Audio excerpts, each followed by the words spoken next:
నమస్తే, నేను ఈశ్వర్. ఈ స్వాగతం. వార్తల్లోని ముఖ్య అంశాలు. తెలంగాణ కేబినెట్ విస్తీర్ణలో భాగంగా కీలక మార్పులు చోటు చేసుకునే అవకాశాలు కనిపిస్తున్నాయి. కేబినెట్ విస్తరణపై ఇప్పటికే కసరత్తు చేస్తున్న high command CM Revanth Reddy, deputy CM బట్టి విక్రమార్కలతో చర్చలు జరిగాయి. చర్చల తర్వాత కొత్తగా 4 ఎమ్మెల్యేలకు మంత్రి పదవులు ఇవ్వాలని కాంగ్రెస్ నిర్ణయించింది. ఎమ్మెల్యే కోమటిరెడ్డి రాజగోపాల్ రెడ్డి, గడ్డం వివేక్, విజయశాంతి, సుదర్శన్ రెడ్డి, ప్రేమ్ సాగర్ రావు, వాటికి శ్రీహరి పేర్లను హైకమాండ్ దాదాపు ఖరారు చేసింది.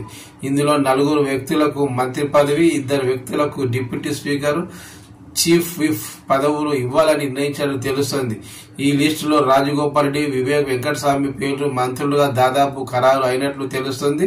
ఇక ఇప్పటికే ఉన్న మంత్రి వర్గం నుంచి 2 మంత్రులు ఉద్వాసన పలికించే యోచనలో కాంగ్రెస్ ఉన్నట్టు తెలుస్తుంది. ఈ లిస్టులో మంత్రి కొండా సురేఖ, జూపల్లి కృష్ణారావు పేర్లు ప్రముఖంగా వినిపిస్తున్నాయి. వీళ్ళిద్దరిని మంత్రి పదవి నుంచి తొలగించి వీళ్ళ స్థానంలో కొత్త మంత్రులను నియమించబోతున్నారని సమాచారం ఉంది. ఉగాది పూర్తయిన తర్వాత వీళ్లలో ఎవరెవరికి ఏ మంత్రిత్వ శాఖ ఇవ్వబోతున్నారు అనేది ఫైనల్ చేయబోతుంది కాంగ్రెస్. చూడాలి మరి ఏ శాఖ ఎవరిని వరిస్తుందో.